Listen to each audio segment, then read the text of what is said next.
सुनसान रस्त्यावरून रमेश एकटाच गात चालला होता. मस्त गाणं गात गात त्याचा प्रवास चालू होता. लांबलचक रस्ता, गाव असल्याने रस्त्यावरील दिव्यांची तर बोंबच होती. त्यामुळे मिट्ट अंधार पडला होता. झाडांच्या चाबुकाप्रमाणे फांद्या रस्त्याला आणखीनच भयावह बनवत होत्या. बोचरी थंडी अंगावर शहारे आणत होती.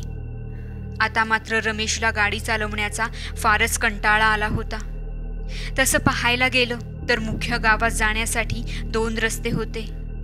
एक प्रमुख रस्ता आणि एक शॉर्टकट. पण सहसा शॉर्टकटने कोणीच जात नसे. सगळ्यांचं आपलं एकच मत होतं की 10-15 मिनिटे उशीर झाला तरी चालेल, पण दुसऱ्या भयान रस्त्यावरून जाण्याची रिस्क घेऊच नये. असं म्हणतात की तो एक झपाटलेला रस्ता आहे. त्या रस्त्यावरून जो कोणी जाईल तो परत कधीही येत नसत. असं म्हणतात, जो गेला तो गेलाच. पण गावकऱ्यांच्या या विचाराला रमेश अजिबात सहमत नव्हता. त्यामुळे तो सतत त्याच रस्त्याने प्रवास करत असे. आजही कंटाळा आल्याने तो त्याच रस्त्याने जाणार होता. बघता बघता त्या रस्त्याचे वळण आले. रमेशने आपली कार अगदी सहजरित्या वळवली आणि सुरू झाला त्याचा त्या झपाटलेल्या रस्त्यावरून प्रवास. अमावस्येची रात्र असल्याने रस्त्यावर मिट्ट काळोख पसरला होता. रातकिड्यांच्या आवाजाने अंगावर सरसरून काटा येत होता.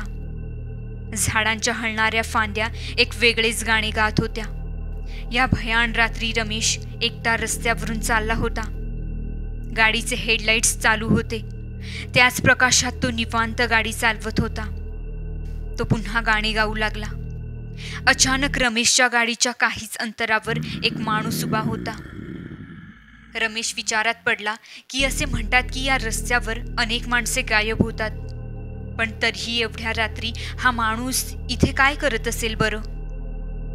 रमेश त्या माणसाला निरखून पाहू लागला. साधारणतः 35 ते 40 वयाचा, 6-6.5 फूट उंच, पिळदार मिशा, भारदस्त शरीर, डोक्यावर टोपी, पायात कोल्हापुरी चप्पल, रंग एकदम सावळा, धोतर आणि अंगात पांढरा शुभ्र कुर्ता. पण त्या कुर्त्यावर ठिकठिकाणी मातीचे डाग लागले होते. जणू काही तो मातीत लोळून आला असावा. रमेश बऱ्याचदा या रस्त्यावरून जायचा, पण त्याला कधी असे एवढ्या रात्री रस्त्यावर कोणीच दिसले नव्हते. त्या माणसाला पाहून तो खूप घाबरला. त्याला आता परत मागे वळताही येत नव्हते. तो सावकाश पुढे पुढे जाऊ लागला. तो माणूस रमेशला हात करू लागला. रमेशने गाडी त्याच्या समोर थांबवली. तो माणूस म्हणाला, काय र पोरा, एवढ्या राती कुठं निघाला, आणि ते बी असल्या विचित्र रस्त्यावरून? अरे तुला माहीत नाही व्हय, या रस्त्यावर जो कोण आला तो महागारी नाही गेला, आणि तू आलास ते आलास, आणि ते बी पावसाच्या राती. त्या माणसाने प्रचंड दारू प्यायली होती. रमेश फारच घाबरला, पण स्वतःला सावरत तो म्हणाला, अहो काका, काही नाही, जरा गावाला जातोय आणि त्यातून आज मला जरा उशीर झाला ना, हा रस्ता जरा जवळ पडतो ना, म्हणून याच रस्त्याने जातोय. तो माणूस म्हणाला, ऐ पोरा, तुला भ्या वाटत नाही व्हय? इथं काळोखाच्या अंगावर घुबडं नाचत्यात, इथले रस्ते रगत मागत्यात. हे ऐकून कधीही न घाबरणाऱ्या रमेशच्या काळजात धस्स झालं. सर्व सामर्थ्य एकवटून तो म्हणाला, अहो मला कसली भीती? तो माणूस म्हणाला, म्हणजे? बरं ते जाऊ दे, मला बी जरा गावात सोडशील का? मी आज जरा जास्तच घेतली हायर, सोडशील नव? रमेशने विचार केला की जर हा चोर असेल तर काय करायचं. तेवढ्यात मनकवड्याप्रमाणे तो माणूस म्हणाला, अरे नाय, म्या काही चोर नाय, एवढं कशापायी घाबरतोयस? हे ऐकून रमेश चमकला. ह्यांना कसं कळलं? हाच विचार तो करत होता. मग त्याने त्या माणसाला कारच्या मागच्या सीटवर बसण्यास सांगितले. त्या माणसाने प्रचंड प्रमाणात दारू प्यायली असल्याने तो झुलत झुलत कारच्या मागच्या सीटवर येऊन बसला. गाडी पुन्हा सुरू झाली. त्याच भयान वातावरणात अचानक गाडीची हेडलाईट्स बंद पडली. तसा रस्त्यावर आणखीनच अंधार दाटून आला. आता कारच्या आतमध्येच फक्त लाईट चालू होती. तो माणूस म्हणाला, काय रे पोरा, तुझं नाव काय? काका, माझं नाव रमेश. यानंतर बराच वेळ तो माणूस काहीही बोलला नाही. रमेशचे काही क्षणासाठी लक्ष मागे गेले तर तो माणूस एकटक रमेशकडेच बघत होता. रमेशने यावर दुर्लक्ष केले. रमेश म्हणाला, काय काका, एवढ्या रात्री तुम्ही या रस्त्यावर काय करत होता तो? या प्रश्नावर त्या माणसाने काहीही उत्तर दिले नाही आणि तो एकटक रमेशकडे पाहत राहिला. काही वेळाने तो माणूस अतिशय दमदाटीच्या सुरात म्हणाला, ए पोरा, गाडी थांबव. रमेश म्हणाला, अहो काका, इथे कशाला थांबता? इथे तर खूप मोठं स्मशान आहे. हवं तर पुढे थांबवतो गाडी. तो माणूस म्हणाला, तुला एकदा सांगितलेलं कळत नाही वय? थांबव म्हणलं ना. रमेश नाईलाजाने गाडी थांबवतो. तो माणूस गाडीच्या बाहेर उतरतो. आजूबाजूला घनदाट झाडी असते. स्मशानात अनेक चिता भयंकर संतापाने ज्वाळा ओकत असतात. एवढ्या रात्री त्या चितांचा शोक करण्यासाठी झाडावर उलट्या लटकलेल्या फटवाघळांशिवाय कोणीही नव्हतं. अचानक तो माणूस रमेशकडे बघत कुत्सित हास्य करू लागला. त्याच्या हातात एक धारदार चाकू होता. त्याच्या हसण्याचा कर्कश भयानक आवाज सगळ्या जंगलात घुमू लागला. तो माणूस रमेशला म्हणाला, ऐ पोरा, तुझ्याकडे जेवढं पैसे आहेत तेवढं देऊन टाक, नाहीतर या स्मशानभूमीत तुला जित्ता गाडीन. त्याने तो चाकू रमेशच्या गळ्यावर ठेवला. रमेश घाबरून घामाने पूर्ण भिजला होता. त्याने खिशातील पाकिट काढले आणि त्या माणसाच्या हातावर ठेवले. रमेश मनात म्हणू लागला, कुठून बुद्धी सुचली आणि या माणसाला लिफ्ट दिली. हा विचार संपतोय तोच तो माणूस जोरजोराने हसू लागला. त्याने ते पाकिट रमेशच्या अंगावर फेकले आणि म्हणाला, काय यार तुम्ही आजकालची पोरं, एवढ्या चाकूला घाबरला व्हय? काय यार? असं म्हणून हसत हसत तो माणूस पुन्हा एकदा गाडीत बसला. रमेश म्हणाला, काय काका, असली मस्करी असते होय? जीव गेला असता माझा. तसा तो माणूस पुन्हा हसू लागला आणि म्हणाला, हे बघ, कुणाला बी गाडीत बसवत जाऊ नको येड्या. हो हो म्हणत रमेशने पुन्हा गाडी सुरू केली. रमेश घाबरला होता. तो पुन्हा गाऊ लागला. तसा तो माणूस म्हणाला, अरे एवढ्या रात्री खतरनाक ठिकाणी तुझ्या बापानं गाणं म्हणलं होतं का? ते बी असल्या वातावरणात तुला मौसम हसी म्हणू वाटते होय? रमेश म्हणाला, बरं, तुम्हाला गाणं नाही आवडलं का? ठीक आहे. काका, तुम्ही मला या रस्त्याबद्दल सांगितलं, पण यामागची गोष्ट तुम्हाला माहिती आहे का? चला, मी तुम्हाला ती गोष्ट सांगतो. तो माणूस म्हणाला, ठीक आहे. रमेश सांगू लागला, खूप वर्षांपूर्वीची गोष्ट आहे. एक गरीब कुटुंब होतं. त्यात एक बाई आपल्या मुलाबरोबर राहत होती. त्या बाईचा नवरा रोज त्या बाईला दारू पिऊन त्रास द्यायचा. रोज मारहाण करायचा. रागाने तो मुलाला पण मारहाण करायचा.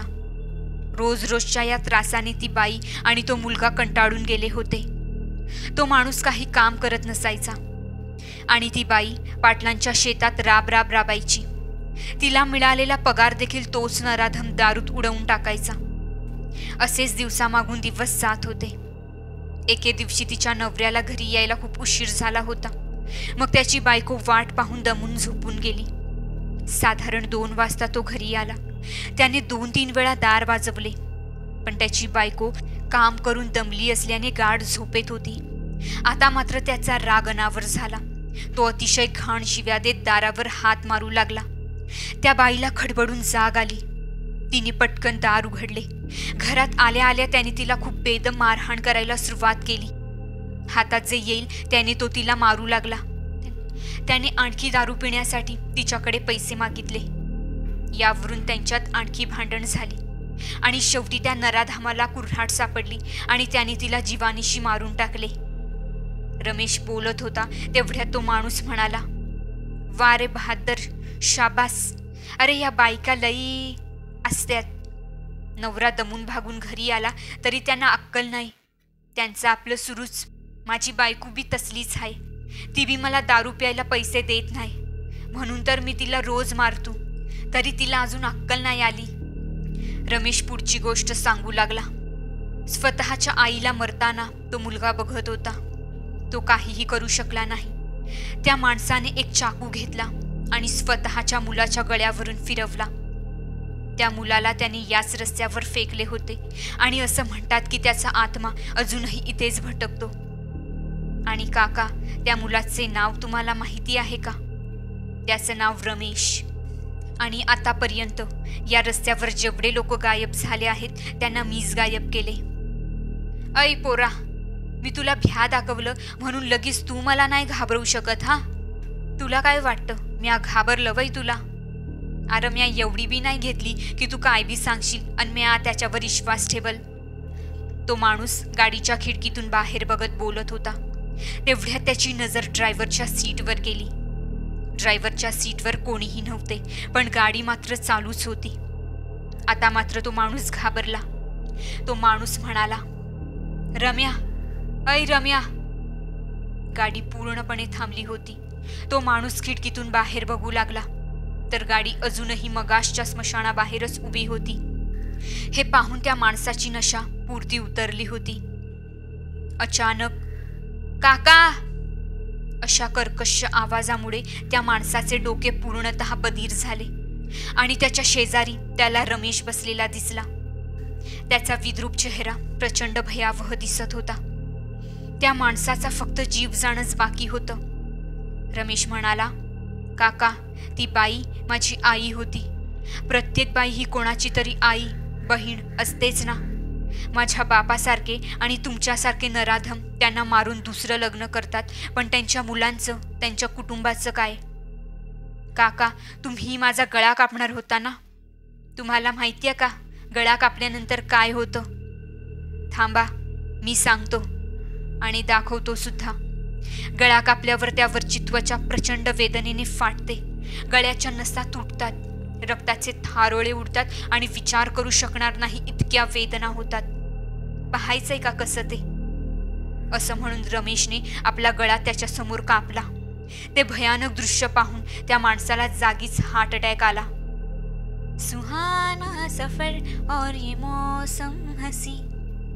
काका, गा ना तुम्ही पण.